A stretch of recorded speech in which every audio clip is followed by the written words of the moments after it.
여러분, 발톱이 두꺼워서 깎기 힘드셨던 적 있으실 겁니다. 신발 벗는 자리에 괜히 발을 숨기고 싶었던 경험, 가족 모임에서 발냄새 때문에 움츠러들었던 기억 아마 다들 한 번쯤 있으실 겁니다. 손주가 발냄새 난다며 피할 때의 서운함, 결코 남 얘기가 아닙니다. 그런데 여러분, 무좀은 단순히 가려움으로 끝나지 않습니다. 많은 분들이 그냥 나이 탓이라 여기며 참고 지내지만 무좀은 감염성 질환입니다. 방치하면 상처가 곪고 세균이 퍼져 심하면 다리 절단까지 이어질 수 있습니다. 또한 가족에게도 옮겨갑니다. 같은 슬리퍼, 같은 수건, 같은 욕실 매트를 쓰는 순간 손주 발까지 전염됩니다. 무좀 하나가 결국 삶 전체를 무너뜨리는 겁니다. 저는 25년간 발 질환만 전문적으로 진료해온 의사 이성민입니다. 진료실에서 무좀 때문에 자신감을 잃고 심지어 수술대에 오르신 분들을 수도 없이 보아왔습니다. 하지만 두려워하실 필요는 없습니다. 오늘 영상 끝까지 보시면 집에서도 쉽게 따라 할 수 있는 확실한 방법을 알게 되실 겁니다. 여러분이 다시 당당하게 걷고 가족과 함께 웃을 수 있도록 제가 직접 안내해 드리겠습니다. 본격적으로 시작 전 구독과 좋아요, 알람 설정까지 부탁드리겠습니다. 물론 무료입니다. 여러분의 건강한 내일을 위해서 더 좋은 정보들로 계속 찾아뵙겠습니다. 먼저 몇 가지 사례를 말씀드리겠습니다. 첫째, 80대 김순자 할머니는 무좀을 대수롭지 않게 여기며 30년 넘게 방치하셨습니다. 처음엔 발가락 사이가 조금 가렵고 발톱이 두꺼워지는 정도라 생각하셨습니다. 나이가 들면 다 그런 줄 알았던 겁니다. 하지만 어느 날 8살 손녀가 발을 긁으며 울고 있었습니다. 작은 발가락이 붉게 짓무르고 걸을 때마다 아파서 절뚝거렸습니다. 진료 결과는 발톱 무좀 전염이었습니다. 할머니는 그제야 깨달으셨습니다. 내가 괜히 참다가 손녀까지 아프게 만든 게 아닌가 하고 죄책감에 사로잡히셨습니다. 이후 가족 전체가 함께 치료를 시작했고 단 한 달 만에 모두 회복했습니다. 지금은 손녀와 함께 수영장에도 가고 여행도 다니며 마음의 짐을 내려놓으셨습니다. 둘째, 70대 박영호 할아버지는 등산을 무척 좋아하셨습니다. 하지만 무좀이 발톱까지 번지면서 사정은 달라졌습니다. 발톱이 돌처럼 단단해지고 두꺼워져서 신발이 발을 심하게 눌렀습니다. 통증 때문에 운동화를 신을 수 없었고 등산은커녕 집 앞 산책조차 힘들어졌습니다. 매번 바르는 약을 써도 잠시 좋아졌다가 다시 도지기를 반복했습니다. 그러다 생활 속 관리법을 배우고 꾸준히 실천했습니다. 발톱을 짧게 깎고 발을 말리고 주기적으로 조격을 했습니다. 몇 달 뒤 발톱 아래에서 새로운 분홍빛 발톱이 자라기 시작했습니다. 다시 운동화를 신을 수 있었고 결국 등산을 재개했습니다. 발이 편해지니 몸이 달라졌다는 말씀이 절로 나왔습니다. 걸음이 가벼워지니 혈압과 혈당까지 안정되는 변화를 경험하셨습니다. 무좀 치료가 단순히 발만의 문제가 아니라 건강 전체와 연결된다는 사실을 보여주는 사례였습니다. 셋째, 60대 이영자 아주머니는 가족 모임이 두려웠습니다. 이유는 발냄새 때문이었습니다. 무좀으로 인해 발가락 사이 피부가 짓무르고 곰팡이가 퍼지면서 냄새가 심해졌습니다. 집에서 신발을 벗을 때마다 가족들이 얼굴을 찌푸렸고 사회생활도 위축됐습니다. 교회 예배당에서 신발을 벗을 때마다 주변 눈치가 보여 자리마저 피하고 싶을 지경이었습니다. 그러나 생활 속 작은 실천으로 상황은 달라졌습니다. 꾸준히 발을 씻고 조격을 병행하며 발가락 사이까지 꼼꼼히 말리는 습관을 들였습니다. 몇 주가 지나자 냄새가 사라지고 피부가 회복되었습니다. 무좀 치료가 단순히 의학적 문제 해결이 아니라 인간관계와 자존감까지 회복시키는 과정이 된 것입니다. 저는 진료실에서 수많은 어르신들의 이런 변화를 보았습니다. 단순히 가려움이 사라진 것이 아니라 삶의 태도가 달라지는 것을 느꼈습니다. 이처럼 무좀은 오랫동안 방치하면 가족에게 전염되고 삶의 질을 떨어뜨리며 심지어 신체 건강까지 위협할 수 있습니다.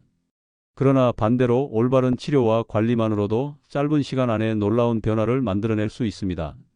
그리고 이 변화는 단순히 발끝에 머무르지 않고 생활과 인간관계, 건강 전반에 긍정적인 파급력을 줍니다. 여러분도 지금 무좀으로 불편을 겪고 계신다면 이분들의 이야기를 떠올려 보시길 바랍니다. 오랜 세월 참고 살아왔더라도 포기하지 않고 시작하면 삶은 반드시 달라질 수 있습니다. 무좀을 치료하는 것은 단순히 발을 고치는 일이 아니라 다시 당당한 나를 되찾는 길입니다. 여러분, 무좀에 대해 가장 많이 듣는 말이 뭔지 아십니까? 나이 들면 다 그렇다. 진료실에서 환자분들이 하시는 첫 마디가 꼭 이렇습니다. 하지만 이 말은 절반만 맞고 절반은 틀린 이야기입니다. 무좀은 단순히 나이가 많다고 생기는 병이 아닙니다. 나이가 들어 혈액순환과 면역력이 약해지면서 잘 걸릴 수는 있지만 근본적인 원인은 곰팡이라는 균 때문입니다. 곰팡이에 감염돼 생기는 병이 무좀이지 나이 자체가 병을 만드는 건 아닙니다. 즉, 누구든지 관리하지 않으면 나이에 상관없이 무좀에 걸릴 수 있다는 겁니다. 두 번째 오해는 무좀은 평생 달고 가야 한다는 생각입니다. 무좀은 완치가 가능한 병입니다. 물론 하루아침에 없어지지는 않습니다. 발톱은 손톱보다 자라는 속도가 훨씬 느려서 새 발톱이 자라나기까지 시간이 필요합니다. 그래서 치료가 오래 걸린다고 느끼는 것이지 완치 자체가 불가능한 건 아닙니다. 꾸준히 관리하고 적절한 방법을 사용하면 누구나 새 발톱을 얻을 수 있습니다. 실제로 수십 년간 무좀을 앓던 환자들도 몇 달에서 1년 안에 완전히 깨끗한 발톱으로 바뀌는 것을 저는 여러 차례 확인했습니다. 세 번째 오해는 약만 바르면 낫는다는 믿음입니다. 많은 분들이 TV 광고나 약국의 안내만 보고 연고를 바르십니다. 처음에는 좋아지는 것 같다가도 시간이 지나면 다시 원래대로 돌아오곤 합니다. 무좀균은 발톱 끝이 아니라 속 깊은 곳, 발톱과 피부가 만나는 발톱바닥에 자리 잡습니다. 연고는 바깥 표면에만 닿을 뿐 발톱 속까지 침투하지 못합니다. 겉은 잠시 진정돼도 속은 그대로 곰팡이가 살아있기 때문에 재발이 반복되는 겁니다. 그래서 약 발라도 소용없다는 말이 나오는 겁니다. 여기서 한 가지 더 짚고 싶은 부분이 있습니다. 무좀은 그냥 냄새만 나는 불편한 병이다라는 생각입니다. 이것도 큰 오해입니다. 무좀은 피부를 뚫고 들어가 세균 감염으로 이어질 수 있습니다. 상처가 덧나면 봉화지경 같은 심각한 염증이 생기고 심한 경우 발가락 절단까지 필요할 수 있습니다. 제가 본 환자 중에는 작은 상처 하나가 골마 다리가 붓고 결국 수술을 받은 경우도 있었습니다. 냄새로만 치부하기엔 너무 위험한 병입니다. 무좀은 잘못된 정보 때문에 더 심각해지는 경우가 많습니다. 그냥 두면 낫겠지, 약 바르면 언젠가 좋아지겠지 하는 방심이 병을 키우는 겁니다. 그러나 올바른 이해를 가지고 꾸준히 관리한다면 무좀은 결코 두려운 병이 아닙니다. 지금까지 여러분이 알고 계셨던 오해를 하나하나 지워내는 것, 그것이 치료의 첫걸음입니다. 그렇다면 왜 무좀이 이렇게 잘 생기고 또 나이가 들수록 더 심해질까요? 무좀의 정체는 곰팡이입니다. 곰팡이는 따뜻하고 습한 환경을 좋아합니다. 생각해보면 우리 발은 하루 종일 양말과 신발에 쌓여 있습니다. 특히 여름철이나 땀이 많은 분들은 신발 속이 금방 눅눅해집니다. 바로 그 습기와 온도가 곰팡이가 자라기에 가장 좋은 조건이 되는 겁니다. 발가락 사이를 자세히 보신 적 있으실 겁니다. 좁은 틈새에 땀이 차고 통풍이 잘 되지 않으니 하얗게 일어나거나 짓무르기 쉽습니다. 거기가 바로 곰팡이의 첫 터전입니다. 곰팡이는 거기서 번식하다가 점차 발톱 속으로 파고듭니다. 발톱은 손톱보다 단단하고 자라는 속도가 훨씬 느립니다. 손톱은 한 달에 약 3mm 자라지만 발톱은 절반 수준밖에 자라지 않습니다. 그렇다 보니 한번 곰팡이가 자리 잡으면 새 발톱이 자라나기까지 오랜 시간이 걸리고 치료도 오래 걸린다고 느끼게 되는 겁니다. 또한 발톱은 단단한 각질 덩어리라 약물이 깊숙이 스며들지 못합니다. 곰팡이는 바로 그 두꺼운 발톱 밑에 숨어 삽니다. 겉으로 보기에는 발톱이 노랗게 변하는 정도지만 사실은 그 속에서 곰팡이가 자리를 잡고 계속 퍼져나갑니다. 나이가 들수록 무좀이 더 잘 생기는 이유도 여기에 있습니다. 첫째, 혈액순환이 약해집니다. 발끝은 우리 몸에서 가장 먼 곳이라 혈액이 닿기까지 시간이 오래 걸리고 나이가 들면 그 순환이 더딥니다. 혈액이 잘 돌지 않으면 면역세포가 발끝까지 충분히 공급되지 않습니다. 결국 곰팡이와 싸울 힘이 부족해지는 겁니다. 둘째, 면역력 자체가 약해집니다. 몸이 예전 같지 않고 피로가 쌓이면 작은 균에도 쉽게 감염됩니다. 그래서 같은 환경에서도 젊을 때는 괜찮던 무좀이 나이 들어서는 쉽게 생기는 겁니다. 셋째, 생활 습관도 영향을 줍니다. 많은 어르신들이 집에서 슬리퍼를 오래 신습니다. 겨울에는 두꺼운 양말을 신고 여름에는 땀이 많이 나도 그대로 두곤 합니다. 또 발을 씻은 후 발가락 사이까지 꼼꼼히 말리지 않는 경우가 많습니다. 습기가 남아있는 그 짧은 시간이 곰팡이에게는 절호의 기회가 됩니다. 여기서 중요한 건 무좀은 전염성이 있다는 사실입니다. 곰팡이는 피부 각질 속에서 살기 때문에 발에 붙은 각질이 떨어져 나오면 다른 사람에게 쉽게 옮길 수 있습니다. 같은 욕실 매트, 같은 수건, 같은 슬리퍼를 쓰면 가족에게 전염됩니다. 제가 진료한 환자들 중에는 가족 모두가 무좀으로 고생하는 경우도 많았습니다. 특히 손주에게 옮으면 부모님들이 크게 걱정하시지요. 그래서 무좀은 개인의 불편을 넘어서 가족 건강의 문제이기도 합니다. 무좀이 오래되면 발톱은 점점 두꺼워지고 갈라지며 심하면 발가락 주변 피부가 짓무르고 세균이 덮붙기도 합니다. 그 결과 염증이 생겨 붓고 통증이 심해져서 걷기조차 힘들어집니다. 활동량이 줄어들면 혈관 건강, 근육 건강까지 동시에 약해집니다. 결국 작은 무좀이 온몸 건강을 흔드는 결과를 낳게 됩니다. 발톱 무좀은 단순히 미용상의 문제가 아닙니다. 곰팡이라는 미생물이 만들어내는 감염병이고 나이가 들수록 우리 몸이 스스로 지킬 힘이 약해지기 때문에 더 잘 생기고 더 오래 갑니다. 그리고 무엇보다 가족에게 전염될 수 있다는 점에서 결코 가볍게 볼 수 없습니다. 무좀의 원인과 위험 요인을 정확히 아는 것, 곰팡이가 좋아하는 환경을 차단하고 면역력을 지켜주며 생활 습관을 바꾸는 것이야말로 무좀과 싸우는 기본 원칙입니다. 이제부터는 이 곰팡이를 이기는 생활 속 방법을 하나하나 알려드리겠습니다. 곰팡이가 살아남을 수 없는 조건을 만들어주면 특별한 약이 없어도 서서히 사라질 수 있습니다. 오늘 소개할 첫 번째 방법은 바로 천일염 조격입니다. 소금은 예로부터 살균의 대명사였습니다. 생선을 오래 두어도 소금에 절이면 상하지 않고 음식을 저장할 때도 소금을 활용했습니다. 소금은 수분을 빼앗는 힘, 즉 삼투압이 강하기 때문입니다. 곰팡이는 물기를 먹고 자랍니다. 하지만 소금물에 닿으면 몸속 수분이 빠져나가 결국 죽게 됩니다. 바로 이 원리를 발에 적용하는 것이 천일염 조격입니다. 방법은 매우 간단합니다. 먼저 대야에 발이 충분히 잠길 만큼 따뜻한 물을 붓습니다. 온도는 약 40도, 손을 넣어 약간 뜨겁다 싶은 정도가 적당합니다. 거기에 천일염 2큰술을 넣고 잘 녹여줍니다. 그리고 발을 10분에서 15분 정도 담그는 겁니다. 이때 중요한 건 발톱을 미리 최대한 짧게 깎아두는 것입니다. 발톱이 두꺼우면 소금물이 속까지 스며들지 못하기 때문입니다. 조격을 마친 뒤에는 반드시 발을 완전히 말려야 합니다. 특히 발가락 사이를 꼼꼼히 닦아야 합니다. 많은 분들이 발바닥은 잘 말리면서도 발가락 사이를 소홀히 하십니다. 그 틈새 습기가 곰팡이에게는 최고의 은신처가 됩니다. 마른 수건으로 꾹꾹 눌러 닦아주고 가능하다면 드라이어에 찬바람으로 완전히 건조해 주시면 더 좋습니다. 실제로 제주 해녀들을 조사한 연구가 있습니다. 평생 바닷물 속에서 일을 하는 분들인데 무좀 환자가 극히 드물었습니다. 매일 소금물 속에서 발을 담그니 곰팡이가 살 수 없는 환경이 된 겁니다. 물론 우리는 매일 바닷물에 들어갈 수는 없지만 집에서 간단히 조격을 통해 같은 효과를 얻을 수 있습니다. 진료실에서 만난 70대 여성 환자분 이야기를 드리겠습니다.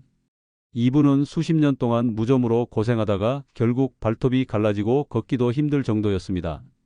약을 써도 잠시뿐이었고 간이 좋지 않아 먹는 약도 오래 복용하지 못했습니다. 그래서 생활 속 방법으로 천일염 조격을 권해드렸습니다. 처음에는 반신반의하셨지만 매일 꾸준히 하셨습니다. 2달쯤 지나자 갈라졌던 발톱 아래에서 새로운 발톱이 자라나기 시작했습니다. 무엇보다 발냄새가 사라지고 밤마다 가렵던 증상이 크게 줄어들었습니다. 그 후로는 신발 벗는 자리가 두렵지 않다고 말씀하셨습니다. 중요한 건 꾸준함입니다. 하루 이틀에서는 티가 나지 않을 수 있습니다. 발톱은 자라는 속도가 느리기 때문에 새 발톱이 올라오기까지 시간이 필요합니다. 하지만 매일 10분, 단 10분만 투자한다면 발톱 속 곰팡이는 점점 약해지고 결국 사라지게 됩니다. 주의할 점도 있습니다. 첫째, 물의 온도가 너무 뜨거우면 안 됩니다. 피부가 화상을 입을 수 있고 오히려 피부 장벽이 약해져 곰팡이가 더 쉽게 침투할 수 있습니다. 둘째, 발을 담근 뒤 절대 축축한 상태로 두지 마십시오. 습기가 남아있으면 조격의 효과가 반감됩니다. 셋째, 가족 모두가 함께 하시는 게 좋습니다. 무좀은 전염병이기 때문에 혼자만 치료하면 다시 옮을 수 있습니다. 천일염 조격은 특별한 약이나 비용이 필요하지 않습니다. 집에 있는 소금만으로도 충분히 시작할 수 있습니다. 하지만 이 단순한 습관이 발 건강을 완전히 바꿔놓습니다. 많은 환자분들이 조격을 통해 무좀을 개선했고 다시 자신감 있는 삶을 살게 되었습니다.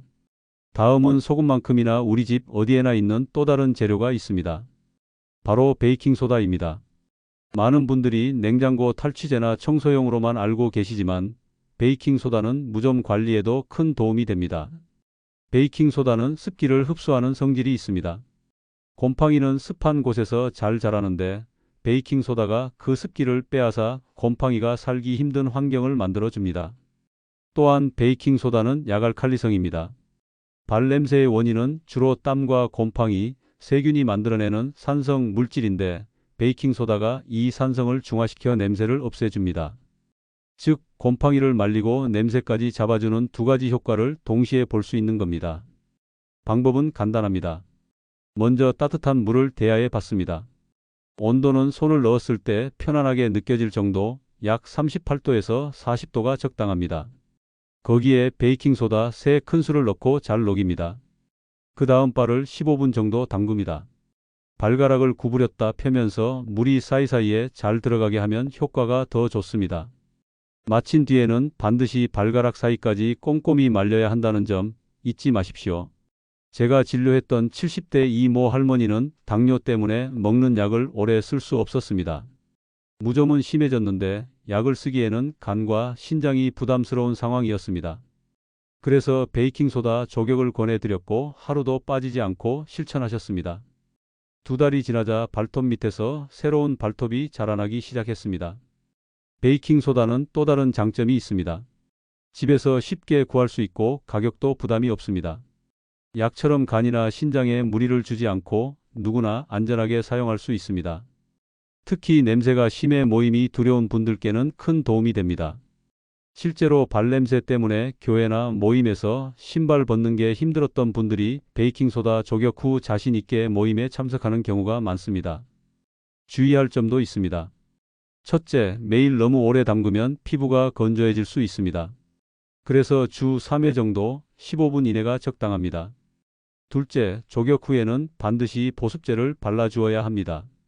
피부가 건조하면 갈라지고 그 틈으로 오히려 곰팡이가 들어갈 수 있습니다. 셋째, 베이킹소다는 청소용과 식용 두 가지가 있는데 가능하다면 식용을 사용하는 것이 더 안전합니다. 한 가지 더 팁을 드리자면 신발 관리에도 베이킹소다가 유용합니다. 신발 속에 작은 주머니에 넣어두거나 그대로 뿌려두면 습기와 냄새를 잡아줍니다. 곰팡이는 습하고 냄새나는 신발을 가장 좋아합니다. 따라서 발뿐 아니라 신발까지 함께 관리해야 무좀을 근본적으로 줄일 수 있습니다. 베이킹소다 조격은 특별한 약도 복잡한 절차도 필요 없습니다. 집에서 누구나 쉽게 시작할 수 있는 방법입니다. 무좀이 두려운 게 아니라 방치하는 게 문제입니다. 오늘부터라도 대야에 따뜻한 물을 받고 베이킹소다 3스푼을 넣어 발을 담가 보십시오. 꾸준히만 하신다면 발톱 속 곰팡이가 서서히 힘을 잃고 새 발톱이 자라나는 변화를 분명히 경험하실 수 있을 겁니다. 여러분, 무좀을 관리하는 데 있어 조격은 큰 도움이 되지만 그것만으로는 부족할 때가 있습니다. 왜냐하면 곰팡이는 생활 속 아주 작은 틈에서도 기회를 찾기 때문입니다. 그래서 조격과 함께 반드시 지켜야 할 몇 가지 생활 관리법이 있습니다. 이 습관들이야말로 무좀 재발을 막고 치료 효과를 오래 유지하는 비결입니다. 첫째, 발톱 관리입니다. 발톱은 일자로 깎는 것이 좋습니다. 둥글게 깎다 보면 양옆이 살 속으로 파고들어 상처가 생기고 그 틈으로 곰팡이가 침투할 수 있습니다. 또한 발톱은 항상 짧게 유지하는 것이 중요합니다. 발톱이 두껍고 길면 소금물이나 약물이 속까지 닿지 않습니다. 발톱을 짧게 하면 치료 효과가 훨씬 높아집니다. 둘째, 양말 관리입니다. 양말은 하루에 반드시 한 번 이상 갈아 신어야 합니다. 특히 여름철이나 땀이 많은 분들은 하루 2번 갈아 신는 것이 좋습니다. 양말은 면이나 통풍이 잘 되는 소재를 선택해야 합니다. 합성 섬유 양말은 땀을 흡수하지 못해 발을 더 습하게 만들 수 있습니다. 셋째, 신발 관리입니다. 신발은 최소 이틀에 한 번은 바꿔 신어야 합니다. 같은 신발을 연속으로 신으면 안쪽이 마를 시간이 없어 항상 축축한 상태가 됩니다. 곰팡이는 바로 그런 환경을 좋아합니다. 가능하다면 햇볕에 말려주거나 신발 속에 베이킹소다를 뿌려 습기를 제거해 주는 것도 좋습니다. 넷째, 발 청결 관리입니다. 발을 씻을 때는 발가락 사이까지 꼼꼼히 씻어야 합니다. 많은 분들이 발바닥만 대충 씻고 끝내시는데 곰팡이는 발가락 틈새에서 가장 먼저 자랍니다. 씻은 뒤에는 반드시 완전히 말려야 합니다. 젖은 발은 곰팡이에게 천국이나 다름없습니다. 다섯째, 가족과의 생활 습관입니다. 무좀은 전염병입니다. 따라서 가족과 슬리퍼를 같이 쓰거나 수건을 같이 쓰는 것은 절대 피해야 합니다. 특히 욕실 매트는 가장 위험합니다. 발에서 떨어진 곰팡이가 그대로 남아 다른 가족의 발로 옮겨갑니다. 따라서 욕실 매트는 자주 세탁하고 햇볕에 말려야 합니다. 이런 작은 습관들이 모여 큰 변화를 만듭니다. 제가 만난 한 60대 남성 환자분은 40년 동안 무좀을 달고 사셨습니다. 치료를 받다가 포기하기를 반복했고 결국 체념하고 계셨습니다. 하지만 생활 습관을 철저히 지키기로 마음먹고 발톱을 짧게 관리하고 양말을 매일 교체하며 신발을 햇볕에 말리기 시작했습니다. 또한 가족들과 슬리퍼를 따로 쓰고 수건도 개인 전용으로 사용했습니다. 3개월이 지나자 새 발톱이 조금씩 자라나기 시작했습니다. 6개월 뒤에는 두꺼워졌던 발톱이 점점 정상으로 돌아오고 발냄새도 사라졌습니다. 무엇보다 달라진 건 마음가짐이었습니다. 맨발로 다닐 수 있다는 자신감이 생기면서 생활이 훨씬 자유로워졌습니다. 무좀 치료는 기적 같은 신약이나 값비싼 시술에서만 오는 게 아닙니다. 매일의 습관, 작은 실천이 곰팡이를 몰아내고 깨끗한 발을 만들어줍니다. 발톱을 짧게 깎고 발을 잘 씻고 신발과 양말을 깨끗하게 관리하는 것. 이 단순한 원칙들이 쌓이면 무좀은 더 이상 여러분을 괴롭히지 못합니다. 여러분, 지금까지 말씀드린 생활 속 관리법만으로도 무좀은 충분히 호전될 수 있습니다. 하지만 이미 무좀이 심하게 진행되었거나 발톱이 지나치게 두꺼워져 생활이 불편하다면 병원 치료가 꼭 필요합니다. 병원에서 시행하는 전문 치료 방법들을 이해하기 쉽게 알려드리겠습니다. 먼저 먹는 약입니다. 무좀 치료제 중에는 경구약, 즉 알약 형태로 복용하는 약이 있습니다. 이 약은 피를 타고 돌면서 발톱 밑까지 도달해 곰팡이를 죽입니다. 그래서 효과가 빠르고 강력합니다. 실제로 심한 무좀 환자분들 중에는 몇 달간 약을 드신 뒤 새 발톱이 깨끗하게 자라난 경우가 많습니다. 하지만 단점도 있습니다. 이 약은 간과 신장에 부담을 줄 수 있습니다. 특히 나이가 많거나 당뇨, 고혈압 등으로 다른 약을 복용하는 분들은 반드시 주의가 필요합니다. 그래서 병원에서는 혈액 검사를 통해 간 기능을 확인하고 필요한 경우에만 처방합니다. 저도 진료실에서 환자분들께 약은 좋지만 반드시 의사와 상담 후 쓰셔야 한다고 강조드립니다. 두 번째는 바르는 약입니다. 연고나 용액 형태로 발톱이나 발가락 사이에 직접 바르는 치료제입니다. 겉보기에는 단순해 보이지만 꾸준히 사용하면 분명히 효과가 있습니다. 특히 무좀이 심하지 않고 초기일 때는 바르는 약만으로도 충분히 좋아집니다. 다만 한 가지 아셔야 할 점이 있습니다. 바르는 약은 효과가 천천히 나타납니다. 곰팡이가 발톱 속 깊이 숨어 있기 때문에 바깥에서 약이 스며들어 효과를 내기까지 시간이 걸립니다. 그래서 보통 수개월 이상, 길게는 1년 가까이 꾸준히 발라야 합니다. 많은 분들이 몇 주 발랐는데도 낫지 않는다며 중간에 포기하시는데 사실은 꾸준히 하셨다면 충분히 나을 수 있었던 경우가 많습니다. 세 번째는 레이저 치료입니다. 최근 들어 많이 알려진 방법인데 발톱에 특수 레이저를 쏘아 곰팡이를 직접 제거하는 방식입니다. 레이저는 발톱을 통과해 속에 있는 곰팡이까지 도달합니다. 통증이 거의 없고 간이나 신장에 부담도 주지 않습니다. 그래서 약을 먹기 어려운 분들, 예를 들어 간 기능이 약하거나 다른 약을 많이 드시는 분들에게 적합합니다. 다만 레이저 치료도 단점도 있습니다. 몇 차례 반복해야 하고 비용이 다소 부담될 수 있습니다. 보험이 적용되지 않아 개인이 부담해야 하기 때문입니다. 그럼에도 불구하고 부작용이 거의 없고 안전하다는 장점 때문에 꾸준히 찾는 분들이 많습니다. 따라서 어떤 치료가 가장 적합한지는 개인의 건강 상태와 생활 환경에 따라 달라집니다. 예를 들어 간 수치가 좋지 않은 분은 먹는 약 대신 레이저 치료를 선택하는 것이 안전하고, 초기 무좀이라면 바르는 약만으로도 충분합니다. 심한 무좀에는 먹는 약과 바르는 약을 병행하기도 합니다. 여러분, 중요한 것은 무좀을 방치하지 말고 적절한 치료법을 선택하는 겁니다. 병원 치료는 생활 관리와 병행할 때 훨씬 효과가 좋습니다. 조격이나 습관 교정을 꾸준히 하면서 필요하면 약이나 레이저를 병행하는 것이 가장 확실한 방법입니다. 무좀은 치료에 시간이 걸리지만 결코 불가능한 병이 아닙니다.